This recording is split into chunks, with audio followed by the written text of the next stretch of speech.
Hello, today we will be doing lesson 7 for day 1. And we're going to be talking about simplifying radicals.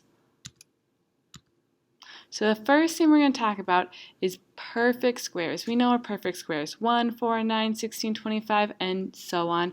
Perfect squares, that's just when you take a number and multiply it by itself. 1 is 1 times 1, 2 times 2 is 4, 3 times 3 is 9, so on. So the next thing we're going to talk about is radicals, or you may have learned about this as the square root. So we say that the square root, or radical 4, is equal to 2, because 2 times 2 is 4. Similarly, so that sign right there means the radical sign, or we just call it the radical. The radicand, on the other hand, is the number inside the radical. So in this case, radical 4 is the radicand. In 2 radical 6 is the radicand, because 6 is inside the radical. Next, we're going to talk about the product property for square roots. So for any non-negative real numbers a and b, the square root of ab, or a times b, is equal to the square roots of a times the square root of b. So just an example right here. If I pick 2 non-negative numbers, let's see, multiplied by each other inside the radical. For example, if I pick 3 times 4, well, that would be the same as radical 3 times radical 4. Remember, the numbers inside the radical, the radicands, have to be non-negative numbers, and they have to be real numbers. Next, we're going to talk about simplified radicals. So we're talking about the numbers inside the radical. We don't want a radical, we don't want a number inside the radical that is a perfect square. So no perfect squares inside the radical. We do not want radicals that are fractions, so no fractions inside the radical. And we don't want to have a radical in the denominator of a fraction. So using this information, we're going to go through some steps of how to simplify a radical, and then we're going to do some practice problems. So if inside our radical, if there's a perfect square, then you're just going to evaluate it. If it's not a perfect square, then you have a few more steps. The first thing you'll do is you'll find the greatest perfect square that is a factor of the number inside the radical. Then you are going to break it into 2 radicals using the product property. Next, you're going to evaluate the perfect square. You're going to leave the other. And then you're done. This is going to make a little bit more sense when we start to do some example problems. So first of all, square root of 9. Well, we're going to take a look at that radicand. 9, well, that's a perfect square. I can just do step 1. It is a perfect square. If it's a perfect square, evaluate. Well, what is radical 9? Our answer is just 3, because 3 times 3 is 9. Radical 144? Well, 144 is also another perfect square. I can just evaluate. Radical 144 is 12, because 12 times 12 is 144. If we look at radical 12, first of all, 12 is not a perfect square, so I need to start on the second set of rules right here. I need to find the greatest perfect square factor. So one way of doing this is just making a list of all my factors of 12. So my factors of 12 are, let's see, 1 and 12, 2 and 6, and 3 and 4. Now let's see, I'm going to look at all of my factors and I'm going to figure out which one is the greatest perfect square. So one thing I do is I start from the greatest numbers and I go, okay, is 12 a perfect square? Nope. Is 6 a perfect square? Nope. Is 4 a perfect square? Yes, it is. That's my greatest perfect square. So now I'm going to rewrite my radicand as a product of my greatest perfect square and its other factor, so 3. So 12 is equal to 4 times 3. So I'm rewriting 12 as 4 times 3. That way I can use a product property and break it into two different radicals. Radical 4 times radical 3. Then what I do is I'm going to evaluate the perfect square right here. I can evaluate this radical. Radical 4 is 2. And I leave the other. So 2 times 3. And that is my final answer. We normally like to write it as just 2 radical 3. And there's my final answer. 90. You could also take some time writing out the factors. You could do a little factor tree, and some of you might recognize that 90 is equal to 9 times 10. I can split this radical into radical 9 times 10. So by product property, that's radical 9 times radical 10. Whoops, that's supposed to be a 10. There we go. And then radical 9 we can evaluate because that's a perfect square. So that's just 3 times radical 10, just 3 radical 10.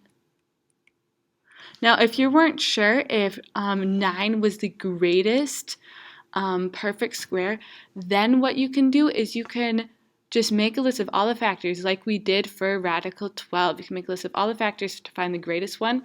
Another strategy is you could evaluate this radical and then just take a second and say, is there any way that I can simplify radical 10? And I can make a list of factors of 10, and I'd realize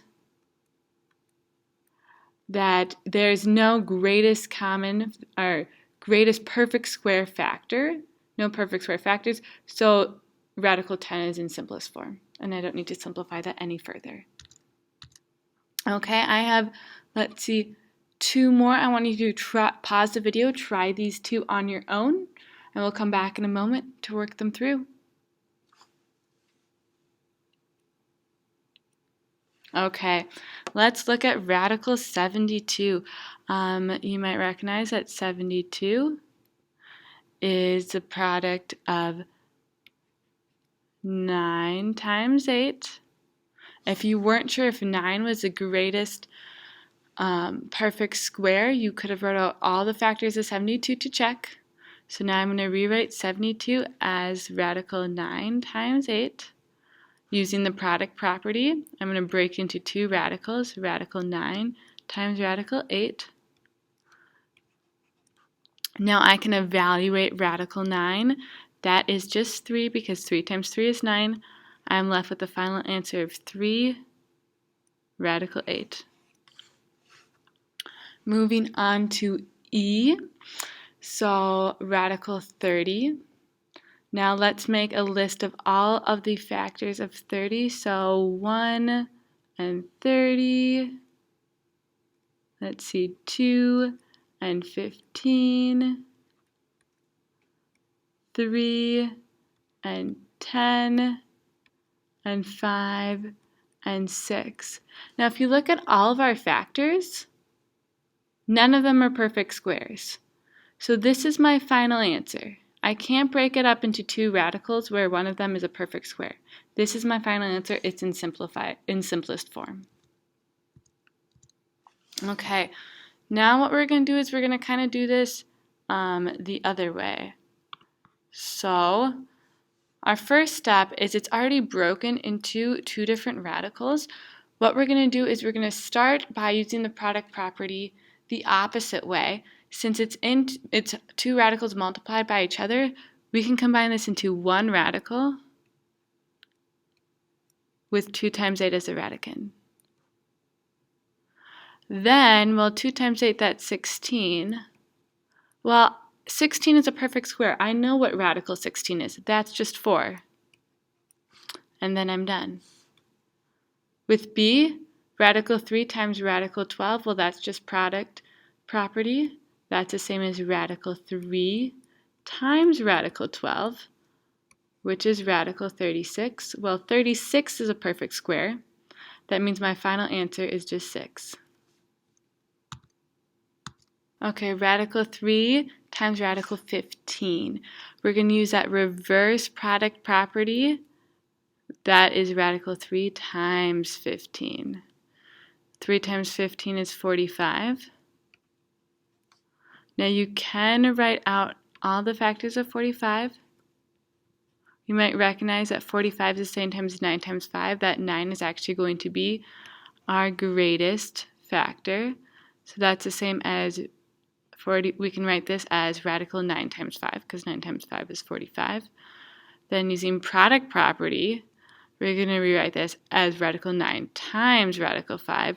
Well, radical 9 is going to be 3 times radical 5, or 3 radical 5. If you weren't sure if 9 was the greatest perfect square, you could have wrote out all the factors, or if you're at this step, you could just check again and make sure that, hey, is there any perfect square factors of 5? And 5 is a prime number. Its only factors are 1 and 5. They're not perfect squares. This is in simplest form. I want you to try D. We'll come back in a moment and do it together. Okay, I'm going to start, let's see, by using the reverse product property. We're going to rewrite this as radical 2 times 24. Well, 2 times 24 is 48, so this is just radical 48. So if I go up on the top, I can start listing out factors. 1 and 48, 2 and 24, 3 and 16. If I want, I can keep going, or I can stop right here because I recognized, hey, I have a perfect square right here, 16. I know it's my greatest because 24 and 48 aren't perfect squares. I don't need to find out any of the other factors if I don't want to. I could keep listing them if I wanted to, though. So let's see. 3 times 16 is 48, so I'm going to rewrite this as radical 3 times 16. So product property, I'm going to split into 2 radicals, so that's radical 3 times radical 16. Well, I know what radical 16 is. That's just 4. So radical 3 times 4, since this is multiplication, I know that this is the same as 4 times radical 3, or 4 radical 3 as my final answer.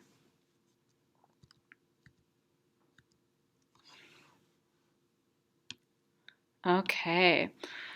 3 radical 10 times 4 radical 10. My first step is to rewrite this problem. So since it's multiplication, I can rearrange it. This is the same as saying 3 times 4 times radical 10 times radical 10.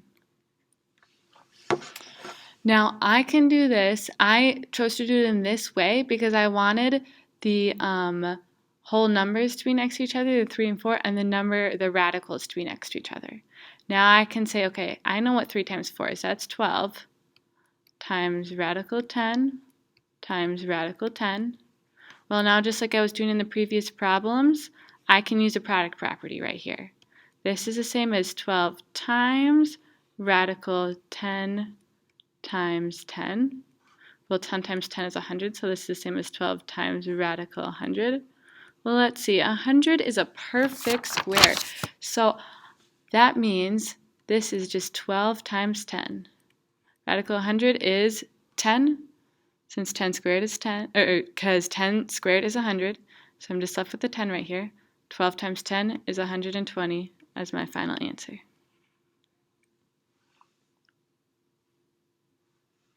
Okay, let's try the next one. 2 radical 3 times 5 radical 27. Well, again, I'm going to rearrange this. I'm going to put my numbers that are outside of the radical next to each other.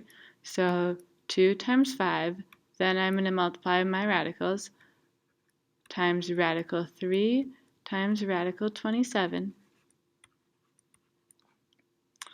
Now let's see. 2 times 5 is 10. Times radical 3 times radical 27. And I can use that reverse product property and rewrite this as 10 times radical 3 times 27.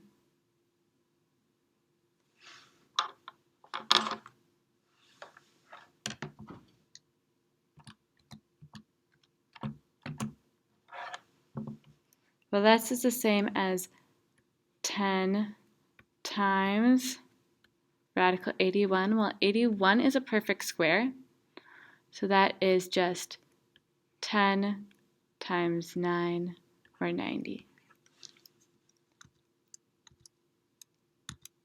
Okay, we're going to do, let's see, problem C together. So 7 times radical 30 times 2 times radical 6. Again, I'm going to rewrite it. 7 times 2 times radical 30 times radical 6. Well, 7 times 2, that's 14, times radical 30 times radical 6. I'm going to use the reverse product property. Put this under one radical, radical 30 times 6. So this is 14 times 180.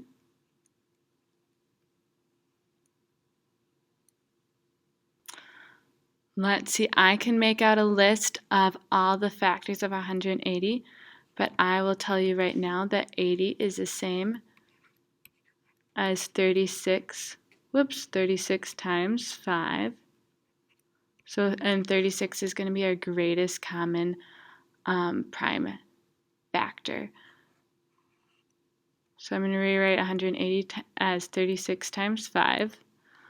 And then I'm going to rewrite this as two different radicals using the product property. 14 times 36 times radical 5. 14 times radical 36 times radical 5. Well, I know what radical 36 is. That's just 6. It's a perfect square. My final step, 14 times 6. Well, that's 84 times radical 5. And there's my final answer. I want you to try this last one on your own, then we'll talk about it in a second. You can pause the video so you have time to work on this problem. Okay, let's go over this one. First step, rewrite it. 4 times 3 times radical 3 times radical 18. Well, 4 times 3 is 12 times radical 3 times radical 8. And use a product property. That's the same as 12 times radical, this is an 18, sorry. 3 times 18. Well, let's see, 3 times 18 is 54. So we're left with 12 times radical 54. So you might have found that our greatest perfect factor is 9, because 54 is equal to 9 times 6. Now I'm going to break it up into two separate radicals using the product property. 12 times radical 9 times radical 6. Well, radical 9, that's a perfect square. That's just 3, so I'm left with 12 times 3 times radical 6. And 12 times 3 is 36 times radical 6, or just 36 radical 6. And there's my final answer. Thank you for watching the video. That was simplifying radicals.